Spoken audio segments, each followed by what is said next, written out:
Welcome to the Top Advisor Marketing Podcast brought to you by ProudMouth. I'm your host, Matt Halloran. Being your own loud is not new to marketing, but the mindset, strategies, and resources to help you get there are evolving faster than this industry is keeping up.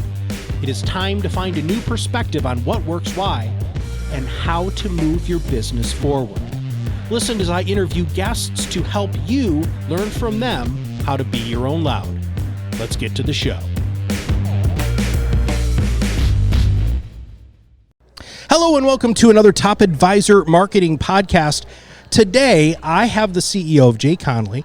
Now, many of you have probably heard of JConnelly, and the reason why is because that is a firm that is like the best of the best PR firm, hands down, in financial services. And I have the CEO, Ray Hennessey, and I'm excited to ask you some questions and pick your brain about PR. So welcome to the show.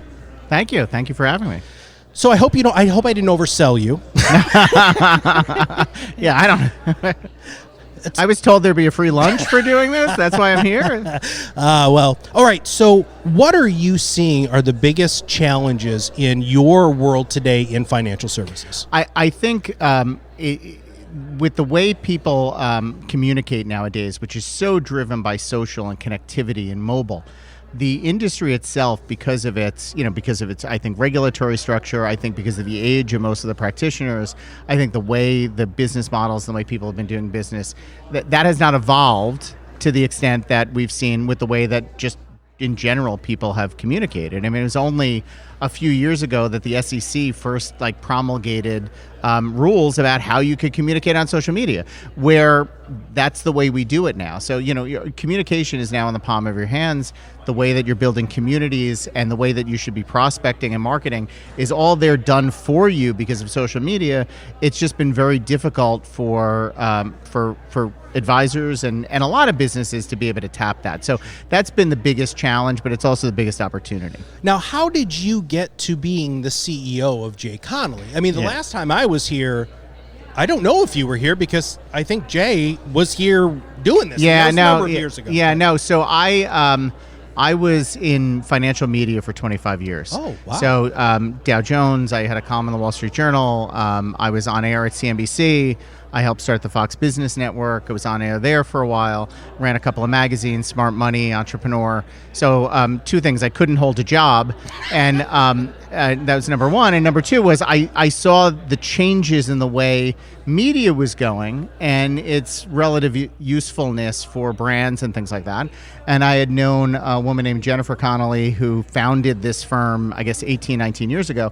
She and I had always been friends on a professional level, and she asked me to join about 6 years ago. And then I guess two and a half years ago, I became CEO. Gotcha. And have been running it ever since. Now, you guys don't just focus just on financial services. Like, you've got clients, like you are a true PR full-service agency. Yeah, it's funny. We're now one of the top 50 communications firms in the country by revenue. So we're very happy about that. And it's a range of things. We do a very good food and beverage business. We do a lot of personal brand. A lot of reputation management. We have a lot of crisis stuff, which is the kind of stuff that we have to be silent in our own success, as it were. So and broadening out, I think financial is still the heart of what we do, and for good reason. A, that's where the money is. That's why Yeah. And B, I think the messaging challenges around that are a lot better than doing a lot of strict consumer work and things along those lines. Although we have those practices and they're great. What is your favorite part of PR? My favorite part of PR is convincing people to not do stories that are absolutely wrong. Oh. And I say that because we just had a challenge with, again, a non-financial, it's actually a technology client that we had recently, where we were approached by a major international media title. The entire premise of the story was wrong. It was going to be so biased. We worked throughout Thanksgiving just fighting back, pushing back, and eventually the story didn't run. Oh. And when I think about that work, I was just so proud of the work that our team did in that, and that's our role. Like, a lot of people think that what we do is just to like sell the good stuff, right? But there's so much misinformation, and again, social media makes for a lot of reputational challenges and things like that. To be able to insert yourself in that and protect and defend reputations is my favorite part of the job. Absolutely. All right. Well, you just opened up a can of worms that is our bailiwick here at ProudMouth, which is the overall idea of helping advisors stop being the best kept secret in the area, rising above the noise and so much misinformation. How does a PR company help an independent financial services professional combat all of that misinformation? Well, first of all, you have to teach them how to be who they are. You have to teach them about what differentiates themselves and teach them that they shouldn't be afraid in being themselves. I do a lot of media training because of my media background, and one of the first objectives I have for everybody is be yourself. Only once in the entire history of the time I've been doing media training have I told somebody not to be himself, and that's because he was a jerk. Other than that, for the most part, people really believe in things, and they're good people, and they have love in their hearts, and they have good intentions.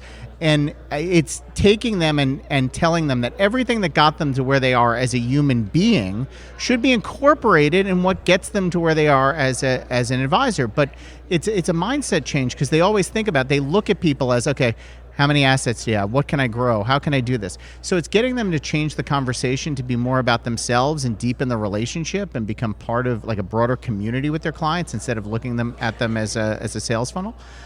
That's the conversations that we have there.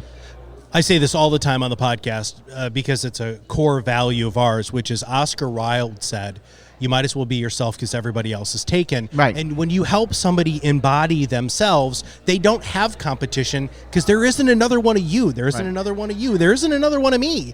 Right. And so, and as long as they're not a jerk, which, by the way, is a very good qualifier there. That was nice. But you know, to also quote Oscar Wilde, he used to say, if you have skeletons in your closet, you might as well teach them to dance. And I think a lot of people don't recognize, people are worried about who they are, right? Yeah.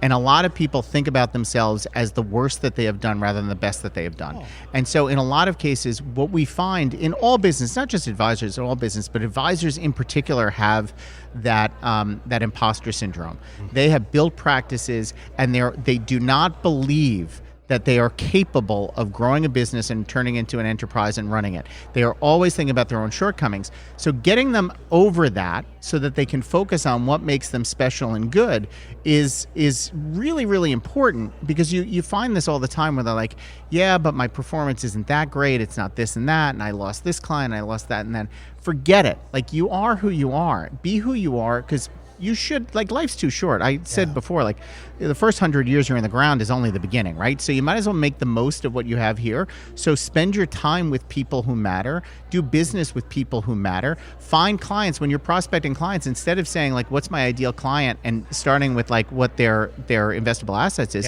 figure out what makes them tick. I want to be with people who ride bikes.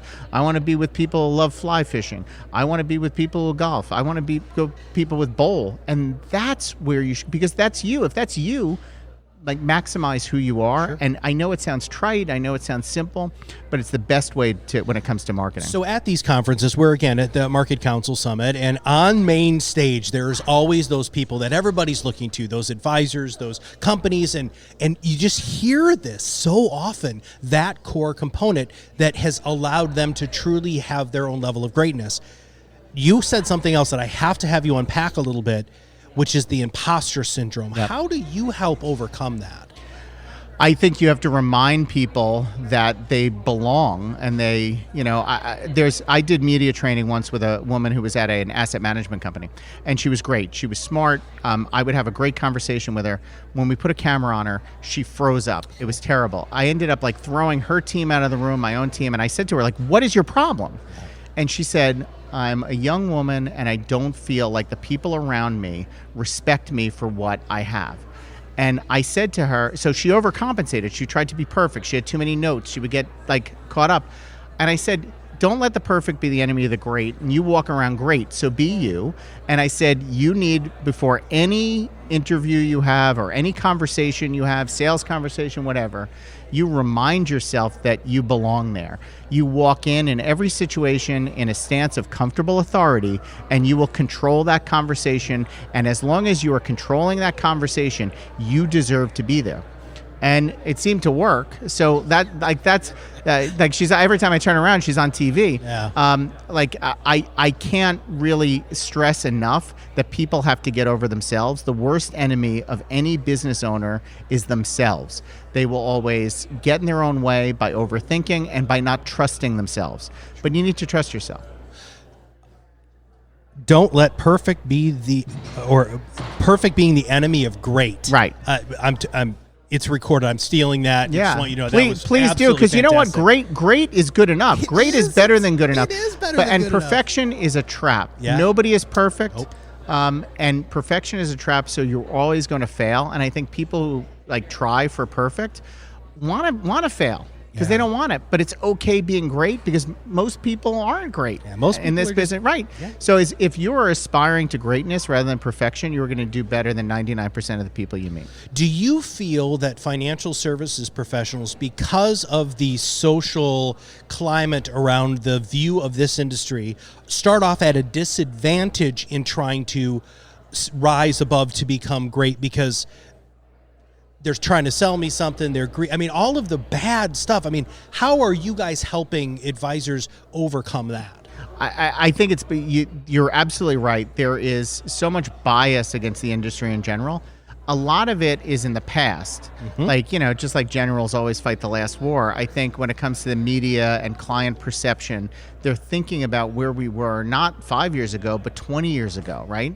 I actually think there's lessons from 20 and 30 years ago that apply, though. Like the way you could change, the best marketing and advertising campaign in the history of financial advisory was E.F. Hutton. When E.F. Hutton talks, people listen, right? And what did that say? That said, advice and relationship matters, and my guy's better than your guy, right? You can learn a lot nowadays with that. You can learn a lot in changing perception by just listening instead of talking at people. I always talk about being part of their social networks. Even if you're not engaging, you're simply listening, allows you to know your customer better than anybody else. Use that. Reach out to that customer about what drives them. And that's how you go from being sort of a vendor to part of that trusted network. And family offices have done this for years. Sure. If you apply that, where you become part of the family, they're never going to get rid of you. They're always going to trust you, and it'll be a client that's worthwhile for you. So it's just reminding them to go back to the basics. I was producing a perfectly integrated podcast for Matt Ackerman, and he had Dr. David Crosby. Yep. The behavioral guy. Yeah. Great guy. You guys are, everything that you just said is exactly what he was talking about on the show. It's all about trust. It's all about listening. It's all about those skills that have not been trained very well in financial services, that separate the transactional, non-relationship based, product oriented person from the person who's going to become the family's advisor. Well, but think of how we evaluate advisors. We put them through all this licensing. We put them through all this regulation. At no point is that about relationship, right? Nobody's teaching them about, and Dr. Crosby's great when it comes to the behavioral exercise. Nobody's teaching them about behavior. But you know what? So they're not interested in that. They're wondering when their next license is coming. They're wondering when, and that has to change too, because ultimately, you're being entrusted as the steward of somebody's future. You should have training and understanding what makes those people tick. And the good advisors seek that out themselves. The good advisors find people who are coaches who sort of help them through that and understanding, not just managing their practice, but even being able to have conversations with somebody else. I think that's the future of advisory. It's less about the product and more about being invaluable to helping people grow and work at their outcomes, because the outcomes of the clients are changing too. People's relationships, younger generations' relationships with money are so much more different than 2-3 generations ago. We're 100 years past the Great Depression, right? So we're finally to the point where people are not worried about losing everything. They may, but they're not worried about that. So their relationship is different. You have to speak with them differently. So my kids say to me all the time, Dad, I see people who market like it's the 1900s. That's just a direct relation of me. And I appreciate that, the honesty. So what is next for PR? I think it's just understanding that PR started out as how to deal with the media, how to deal with the press. I think PR has evolved into what it really says, which is how to deal with the public. And the public is just society, it's community, it's anybody that you need to talk to. We'll be there to help you, whether you're selling, whether you're explaining something, whether you're protecting somebody. We teach you how to talk, we work through you, we're your partners through that. And the ability to connect with large groups of people is bigger than ever before, right? So the need, I believe, I hope, I'm staking sort of my own financial future on it, that the need to be able to effectively reach all those audiences and really connect with them and build them as lasting connections is more important now than ever. If somebody wants to find out more about you guys, what do they do? They can go to JConnelly.com and contact us. We'd love to hear from them. Ray, thank you very much. This was fun. I hope you had a good time. I love your insight. I love your questions. Our audience is going to find this incredibly valuable because PR has always been nebulous, right? And you gave some very good, tangible nuggets that they're going to be able to grab. And the best one, in my opinion, is you might as well really be yourself. Yep. Because that's what your clients want. That's what they're going to buy. Everything else is commoditized, but you can't commoditize yourself. Ray, thanks for being on the show. Thank you.